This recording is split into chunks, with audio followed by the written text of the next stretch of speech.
Conference করা, তো কিছুটা হয়তো আমরা সুন্দরভাবে বোঝাতে পারি নাই।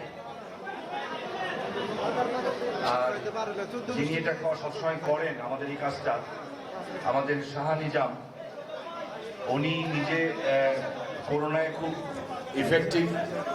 আবার ওনার শ্বশুর মারা গেছেন, তারপরে যে দেখতো আমাদের ছাত্রলীগের আগের দীপু, ওনার মেয়ের ছোট বাচ্চাটাও হাসপাতালে আছে।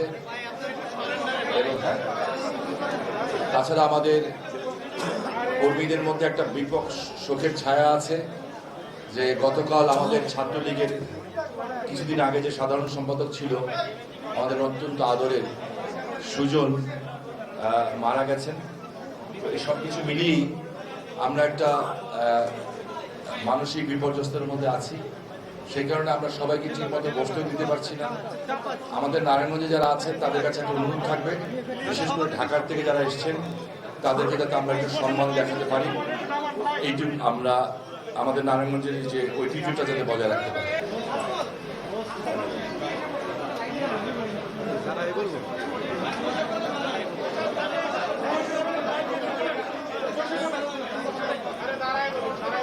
এত সম্মানিত সাংবাদিক আছেন আপনাদের সামনে বসে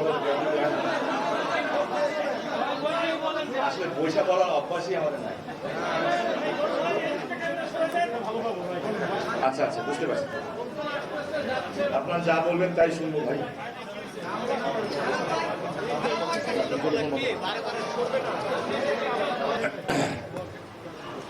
আমার আসলে বসে বলার অভ্যাস নাই, এই জন্য একটু অস্বস্তি বোধ করছি। আর যদি এই আয়োজনে কোনো ত্রুটি থাকে তার জন্য প্রথমেই আমার শ্রদ্ধাভাজন সাংবাদিক ভাইরা এবং বিশেষ করে ঢাকার থেকে আগত যারা এসছেন স্বনামধন্য সাংবাদিক যারা আছেন, যারা জনগণের কথা বলেন, জনগণ কথা তুলে ধরেন, আমি তাদের পক্ষ থেকে ক্ষমা চেয়ে নিচ্ছি। কারণ আমাদের গত 1-2 দিনে আমাদের উপর অনেক ট্রমা গেছে। বিশেষ করে ছাত্রলীগের যে সেক্রেটারি ছিল সুজন এত অল্প বয়সে চলে গেছে, এটা আমাদের কর্মীরা এখন মেনে নিতে পারে নাই। আমরা জানাজাটাও পড়তে পারি নাই। এইটার পরেই আমরা প্রেস কনফারেন্সের পরে আমরা নিচে তার গায়েবে জানাজাটা করবো, কারণ তার লাশ ইতিমধ্যেই সোনারগাঁয়ে নিয়ে যাওয়া হয়েছে। আমরা সবার কাছে তার জন্য দোয়া চাচ্ছি, আপনারা দোয়া করবেন যাতে আল্লাহ রাব্বুল আমিন তাকে বেহেশত নসিব করেন।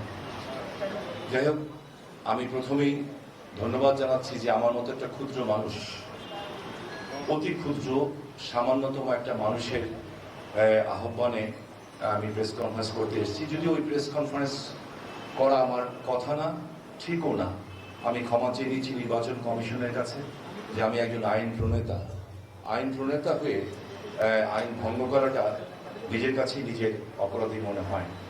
তো আমি প্রথমেই মনে করতে চাই যে আজকের দিনটা হচ্ছে 10ই জানুয়ারি। এই 10ই জানুয়ারি জাতির পিতা বঙ্গবন্ধু শেখ মুজিব আমাদের স্বাধীনতার আরেকটি অপর নাম, যাকে না হলে স্বাধীনতা হয়তো সারা জীবনের জন্য অপূর্ণ থেকে যেত। সেই স্বাধীনতার অপর নাম জাতির জনক বঙ্গবন্ধু শেখ মুজিব আজকে বাংলার মাটিতে তার পবিত্র পা রেখে তার মায়ের কাছে তার সন্তান ফিরে এসেছিলেন। এবং সেই কারণে আমার মনে হয় এই দিনটি আজকে আমাদের কাছে বিশেষ গুরুত্ব বহন করে। তাই প্রথমেই জাতির পিতা বঙ্গবন্ধু শেখ মুজিব, তার পরিবার, ৭১-এর সনে যারা স্বাধীনতার জন্য জীবন দিয়েছেন, যারা গণতন্ত্রের লড়াইয়ে জীবন দিয়েছেন এবং ভাষা আন্দোলন থেকে আরম্ভ করে এই পর্যন্ত গণতন্ত্র, মানুষের অধিকার আদায়ে যারা সংগ্রাম করেছেন এবং যারা চলে গেছেন এবং যারা আছেন, তাদের সকলের প্রতি আমার শ্রদ্ধা জানাচ্ছি এবং তাদের প্রতি কৃতজ্ঞতা জানাচ্ছি যে তোমাদের জন্যই আজকে আমরা স্বাধীন হয়েছি, আমরা একটি স্বাধীন বাংলাদেশে আছি। আমি প্রথমেই বলতে চাই যে আমি একটা মাঝে মাঝে একটু বিস্মিত হই, একটু অবাক হই যে আমি কেন সাবজেক্ট ম্যাটার হব। আমার সাংবাদিক ভাইদের কাছে আমার প্রশ্ন যে আমি কেন সাবজেক্ট হই সবসময়।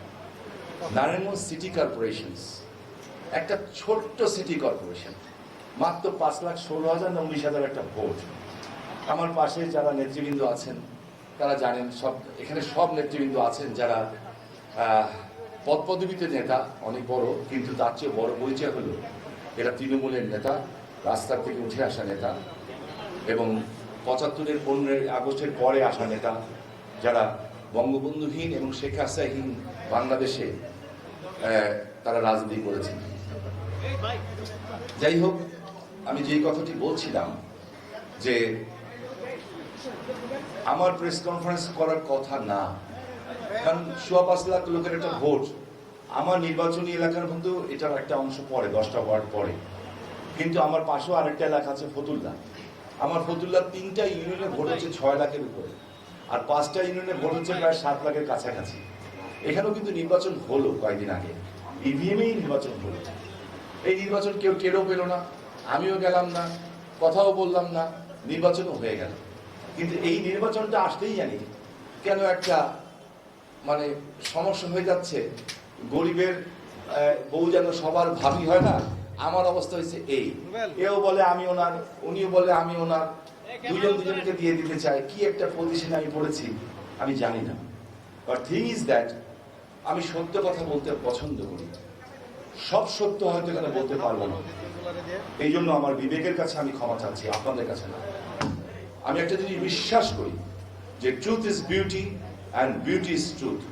সত্যই সুন্দর, সুন্দরই সত্য, এটা আমি বিশ্বাস করি মনে এবং প্রাণে। আমি সেই পরিবারই জন্ম নিয়েছি যেই পরিবার সত্য কথা বলে এসছে সবসময় এই নারায়ণগঞ্জের মাটিতে। আমি এই কয়দিন চুপ ছিলাম একটা কারণে, যেটা আমার কাজ না। এখন যেইভাবে আমার চুপ থাকাকে কেন্দ্র করে চুপ থাকাকে কেন্দ্র করে বিভিন্নভাবে ইস্যু তৈরি করা হচ্ছে এবং আমার দলকে ক্ষতিগ্রস্ত করার চেষ্টা করা হচ্ছে। কেউ দলের উল্টা দিকে থেকে ক্ষতি করছে, কেউ দলের সাথে হেঁটে ক্ষতি করছে। সেই কারণে আমি ভাবলাম যে আমার কথা বলাটা উচিত। আমি মানসিকভাবে শক্ট একটা কারণে, সেটা হচ্ছে আপনারা জানেন, যদি আমি এখন ওই জিনিসটা চেপে যাই সেটা অসত্য কথা বলা হবে। কিছুদিন আগে আমার বাবা, আমার মা, আমার ভাই, আমার সেই পিতা,